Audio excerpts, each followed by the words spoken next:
Hello बच्चों, मैं हूं ओम सिंह और आपका स्वागत करता हूं आपके अपने यूट्यूब चैनल यूनिक मेंशन में। आज हम पढ़ने वाले हैं कि आखिर पृथ्वी के प्रमुख स्थल रूप, कि आखिर पृथ्वी में कहां-कहां पर आपको पता है कि पृथ्वी के अंदर लगातार क्या होती रहती, गति होती रहती है। और आंतरिक प्रक्रिया के कारण क्या होता है, बहुत से स्थानों पर पृथ्वी की सतह ऊपर उठ जाती है, कहीं पर पृथ्वी की सतह क्या होती है, नीचे धंस जाती है। ठीक है। तो पृथ्वी की जो सतह धंसने से या पृथ्वी के ऊपर उठने से जो स्थलाकृतियां बनती हैं, आज उन्हीं के बारे में हम जिक्र करने वाले हैं। और सबसे पहले जिक्र करने वाले क्या कि पर्वत, माउंटेन्स क्या होते हैं।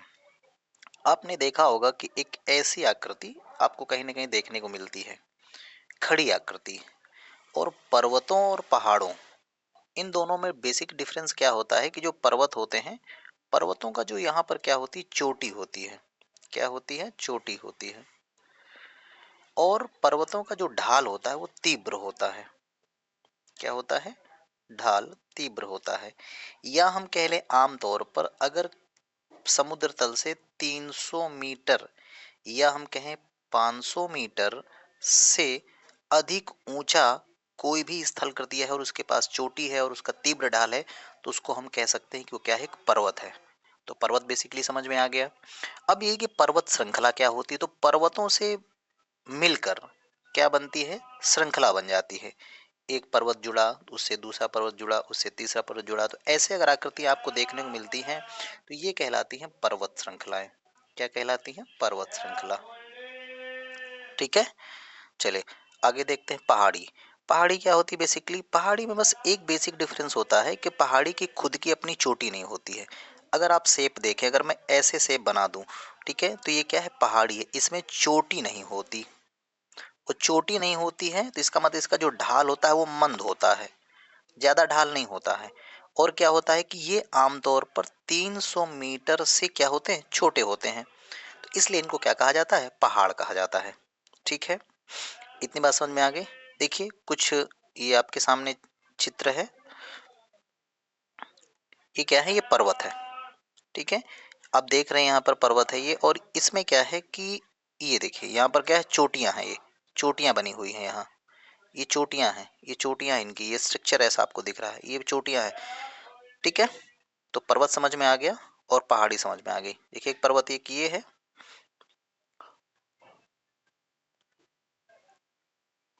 देखिए क्या है इस पे, इसका ढाल कैसा, देखिए इसका है ऐसा ढाल।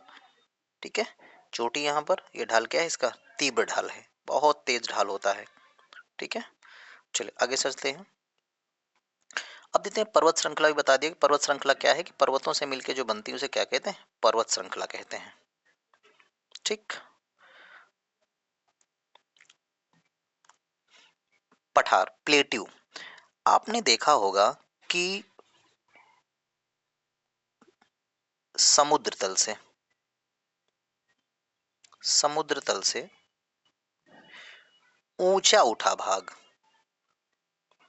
ऊंचा उठा भाग, और उठा भाग कैसा, उसका जो ऊपर वाला हिस्सा हो प्लेन हो, मेज जैसा स्ट्रक्चर कहें। जैसे देखिए क्या है, पठार है। ठीक है। तो समुद्र तल से, अंग्रेजी में इसको प्लेट्यू कहते हैं, समुद्र तल से ऊंचा उठा हुआ भाग। ठीक है। और आमतौर पर क्या होते हैं, ये ज्यादा ऊंचाई इनकी होती नहीं है, लेकिन कुछ ऐसे पठार हैं, जैसे तिब्बत का पठार हो गया। ये क्या है, तिब्बत का पठार विश्व का सबसे ऊंचा पठार है। ठीक है। तो बेसिकली हमको ये समझना कि पठार क्या है। तो पठार का मतलब होता है कि समुद्र तल से या नीचे समतल मैदानों से ऊपर उठा हुआ भाग, जो ऊपर कैसे, देखिए यहाँ पे क्या है, ये स्ट्रक्चर कैसे बना हुआ है, पूरा मेज टाइप है यहाँ पर। ठीक है। तो उनको क्या कहा जाता है, पठार कहा जाता है। बेसिकली अगर देखा जाए तो आर्थिक रूप से पठार सबसे ज्यादा इंपॉर्टेंट होते हैं। ठीक है। आर्थिक रूप से सबसे ज्यादा महत्वपूर्ण क्या होते हैं, पठार, क्योंकि जितने भी संसाधन है सब पठारों से निकलते हैं। खनिज, सोना हो चाहे चांदी हो, जो भी निकलता है संसाधन, वो सब कहाँ निकलते हैं, पठारों से निकलते हैं। ठीक है। क्लियर, समझ में आ गया। चलिए आगे। ये देखिए एक स्ट्रक्चर है, ये क्या है, ये पठार है। ये आप देख रहे हैं, नीचे से उठा हुआ है, और ऊपर क्या है, यहाँ पर समतल मैदान है। देखिए यहाँ पूरा एक प्लेन है, जैसे मेज जैसा, ऐसे करके ऐसे। तो ये जो होते हैं क्या है, पठार होते हैं। अब बात करते हैं मैदानों की। तो मैदान को हम लोग क्या बोलते हैं, प्लेन बोलते हैं, प्लेन एरिया। ठीक है। मैदान, मैदान क्या होते हैं, ये स्ट्रक्चर आपको दिख रही है, मैदान। मैदान क्या होते हैं, कि मैदान समुद्र तल से थोड़ा सा उठे हुए होते हैं, लेकिन उनका एरिया होता है वो पूरा एक बहुत लंबा विस्तृत एरिया होता है और समतल होता है। क्या होता है? समतल। ये उठा हुआ नहीं होता है। ठीक है, इसलिए इनको क्या कहा जाता है? मैदान कहा जाता है। जैसे अगर हम बात कर ले अपने भारत की, भारत में क्या है कि लगभग 43% हिस्सा क्या है? मैदानी क्षेत्र है। ठीक है, और भारत में अगर हम पठारी भाग की बात कर लें तो लगभग 27.7% हिस्सा क्या है? पठार है। अगर हम पहाड़ की बात कर लें तो लगभग 10.7 समथिंग क्या है? पहाड़ है, पर्वतीय क्षेत्र है पूरा। ठीक है, चलिए। द्वीप, द्वीप क्या होते हैं? द्वीप बेसिकली क्या होते हैं कि एक पानी में एक ऐसा भूभाग जो चारों तरफ पानी से घिरा हो। ठीक है, जैसा आप देख रहे हैं स्ट्रक्चर पे, ये क्या है? ये लैंड एरिया है, एक भूमि है, स्थल हम इसको कह दें। मतलब एक ऐसा स्थल कहें या भूमि कह दें, या भूमि का टुकड़ा जो चारों तरफ पानी से घिरा होता है, उसको क्या कहते हैं हम लोग? द्वीप कहते हैं। अंग्रेजी में क्या कहा था? आइलैंड कहा जाता है। ठीक है, जैसे आप साइड में देख रहे हैं, क्या है ये? अंडमान निकोबार क्या है? पूरा द्वीप है। ठीक है, चारों तरफ पानी भरा है, बीच में पूरा लैंड है जहाँ पे लोग रहते भी हैं। बताया भी था कि भारत में जो अंडमान निकोबार द्वीप है, इसमें लगभग 572 द्वीपों से मिलकर एक समूह है पूरा, इसीलिए उसको क्या बोला जाता है? अंडमान निकोबार द्वीप समूह कहा जाता है। तो क्या हो, द्वीप समझ में आ गया? आइलैंड क्या होते हैं कि ऐसा हिस्सा भूमि का जिसके चारों तरफ क्या हो? पानी भरा हो। ठीक है, अब बात करते हैं नदी की। देखिए, आमतौर पर पता है कि नदियां कहाँ से निकलती हैं? पर्वतों से। नदियां कहाँ से निकलती? पर्वतों से भी निकलती हैं। कुछ नदियां होती हैं जो पठारों से भी निकलती हैं, जैसे भारत हमारा प्रायद्वीपीय पठार है, वहां पर क्या है? नदियां पठारों से निकलती हैं। बेसिकली पहाड़ों से निकलती हैं, हम ये कह सकते हैं कि पर्वतों से, पहाड़ों से नदियां निकलती हैं। तो पर्वतों से जब आप देखते हैं कि देखिए यहाँ पर क्या है कि स्ट्रक्चर बना हुआ है, इसको हम समझेंगे नदी को। ये देखिए क्या है कि यहाँ से ये देखिए, ये आ रही है, ये आया, ये आई, नदी आई, एक नदी यहाँ से ये आ रही है। तो इसका मतलब जल की एक बड़ी धारा जब पर्वतों से निकलती है तो उसको क्या कहा जाता है? हम लोग नदी कहते हैं। क्या कहते हैं? नदियां कहते हैं। जैसे आप देख रहे हैं, ये क्या है? नदी है। पर्वतों से जल की बड़ी मात्रा जब निकलती है उसे नदी कहा जाता है। और अगर हम बात कर लें कोई बड़ी नदी, बड़ी नदी जैसे आ रही है यहाँ पर आकर के, अगर हम ये कहें कि एक बड़ी नदी पे कोई आके जब छोटी नदी मिलती है, ठीक है, बड़ी नदी पे जैसे यहाँ से क्या है? छोटी नदी आई है, ये जब छोटी नदी, ये इधर से बड़ी नदी आ रही है, बनाते हैं ड्रॉ करके। ठीक है, तो अगर हम जो छोटी नदी जो आती है, इस नदी को कहा जाता है सहायक नदी। क्या कहते हैं? सहायक नदी। ठीक है, अब हम बात कर लेते हैं डेल्टा क्या होता है। आपको पता है कि नदियां अपने साथ जब आती हैं तो बहुत सारा अवसाद बहा के लाती हैं। क्या लाती हैं? अवसाद बहा कर लाती हैं। तो जो अवसाद, और आपको पता है नदियां कहाँ गिरती हैं? या तो किसी बड़े सागर में गिरेंगी या तो छोटे सागरों में गिरते हैं। ठीक है, तो इसका मतलब है कि जो नदी अपने साथ अवसाद में कंकड़ पत्थर बालू के कण जितना भी सब बहा के लाती हैं, और जा करके जहाँ पर किस सागर में गिरती हैं, जाके वहाँ अगर गिरा देती हैं तो वहाँ पर जो स्ट्रक्चर बनती है पूरी, जैसा आप देख रहे हैं, ये जो स्ट्रक्चर आपको दिख रही है क्या है? इसको हम लोग डेल्टा कहते हैं। क्या कहते हैं? डेल्टा कहते हैं। ठीक है, नदियां एक चीज का और निर्माण करती हैं जिसको हम लोग एस्चुरी कहते हैं। क्या कहते हैं? एस्चुरी। इसी की होती है ज्वार नदमुख। ज्वार नदमुख, ये भी नदियां निर्माण करती हैं। तो नदियां जब किसी ऊंचाई से नीचे गिरती हैं, तो जो जहां पर गहराई पे गिरती है तो वहां पर क्या होता है? गड्ढा हो जाता है, वहां पर डेल्टा नहीं बनता, फिर उसको क्या बोलते हैं? एस्चुरी। जैसे हमारा भारत है, भारत में अरब सागर पे यहाँ पे जो नदियां, इधर क्या है? अरब सागर, तो बंगाल की खाड़ी है। तो इसका मतलब है कि यहाँ पर जो नदियां आके गिरती हैं बंगाल के अरब सागर में, वो क्या बनाती हैं? एस्चुरी बनाती हैं, वो डेल्टा का निर्माण नहीं करती। बंगाल में जो नदियां गिरती है बंगाल की खाड़ी में, वो नदियां क्या बनाती हैं? डेल्टा बनाती हैं। क्लियर?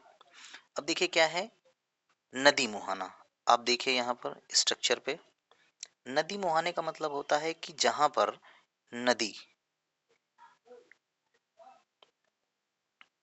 समुद्र में गिरती है और नदी के समुद्र में गिरने और नदी के जो डेल्टा के बीच जो स्पेस होता है, ये इसको हम कहते हैं नदी मुहाना।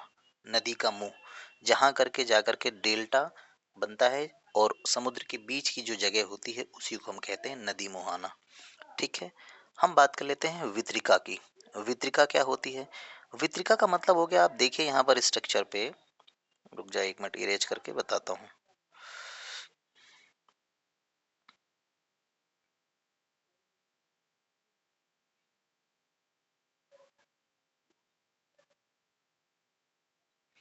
अगर आप यहाँ देखें ध्यान से, अगर आप ध्यान देखें यहाँ से, तो क्या है, देखिए क्या है, एक नदी आई, ये नदी आ रही है।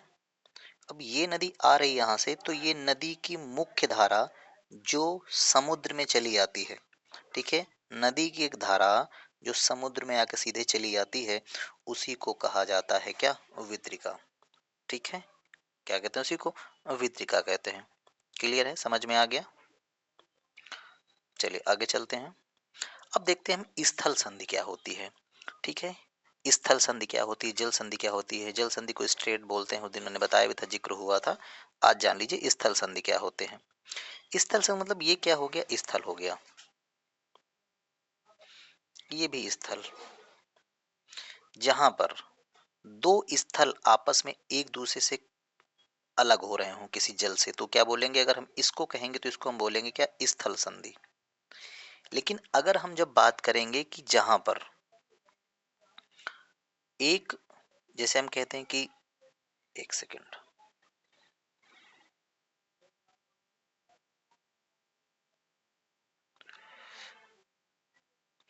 जैसे हम इसको देख लें, जैसे क्या है हमारा ये हिस्सा, ये हिस्सा हमारा क्या है? स्थल है। ये भारत का नीचे का हिस्सा, तमिलनाडु वाला और श्रीलंका वाला, ये भी क्या है हमारा? स्थल, स्थल मार्ग है। तो यहाँ पर जो है ये हिस्सा, इसको हम क्या बोलेंगे कि ये हमारा क्या है? स्थल संधि है। क्या है? स्थल संधि कहेंगे इसको। अगर हम देखें जल संधि क्या होती है, तो आपको पता है कि यहाँ पर भी देखिए जल भरा हुआ पूरा, ये पूरा जल भरा हुआ इधर पूरा, और इधर भी क्या हुआ? जल भरा हुआ है। इधर भी भरा हुआ जल, इधर भी जल भरा हुआ है। अगर आप देखें तो यहाँ पर एक क्या है, डमरू जैसी स्ट्रक्चर बनती ऐसे। ठीक है, ये पूरा जल, ये पूरा जल, तो एक डमरू जैसी स्ट्रक्चर। तो जल संधि को जल डमरू मध्य भी कहा जाता है। क्या कहा जाता है? जल डमरू मध्य भी कहा जाता है। ठीक है, और अंग्रेजी में इसको क्या कहते हैं? स्टेट भी कहते हैं। ठीक है, क्लियर है? अब देखते हैं हम आखिर छोटी यहाँ पर कि आखिर सागर क्या होते हैं, महासागर क्या होते हैं। ठीक है, और खाड़ियां क्या होती हैं। ठीक है, अगर हम बात करें इस महासागर की, सबसे पहले महासागर की बात कर लें, तो इसका मतलब है जहां पर विशाल जल भंडार हो, विशाल जल भंडार हो, उसे हम क्या कहेंगे? महासागर कहेंगे। और आपको पता है कि महासागर कितने हैं? 7। चलिए,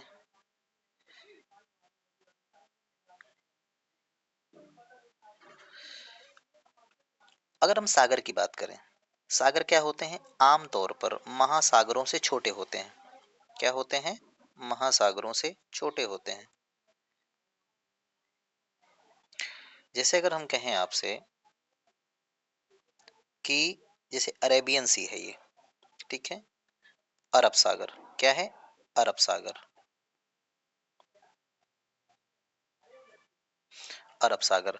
तो अरब सागर क्या है? जैसे इंडियन ओशन, तो इंडियन ओशन के जो हमारा हिंद महासागर है, इसको हिंद महासागर कहते हैं। हिंद महासागर के दो पार्ट हैं, एक हमारा अरेबियन सी और दूसरा यहाँ पर क्या है? बंगाल की खाड़ी। बंगाल की खाड़ी।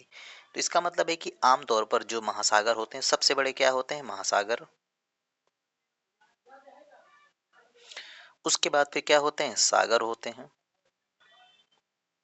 सागर के बाद खाड़ियां होती हैं। ठीक है, क्लियर है, समझ में आ गया? अब देखिए हम खाड़ी की बात कर रहे थे आपसे, तो खाड़ी में एक चीज देखिए, खाड़ी की पहचान आपको बता दें, उस दिन भी जिक्र हुआ था एक वीडियो में। ये हिस्सा, ये हिस्सा और ये हिस्सा। इसका मतलब है कि अगर जल तीन ओर घिरा हुआ है स्थल से, इधर भी स्थल, ऊपर भी स्थल और इधर भी स्थल, जब स्थल या कहें जल तीन ओर स्थल से घिरा हो तो उसे हम क्या कहेंगे? खाड़ी कहेंगे। ठीक, खाड़ी कहेंगे। क्या कहेंगे? खाड़ी। अगर यहीं पर एक चीज हम इसको ये कह दें कि कोई ऐसा भूमि या ऐसा एक लैंड एरिया जो तीन ओर पानी से घिरा हो।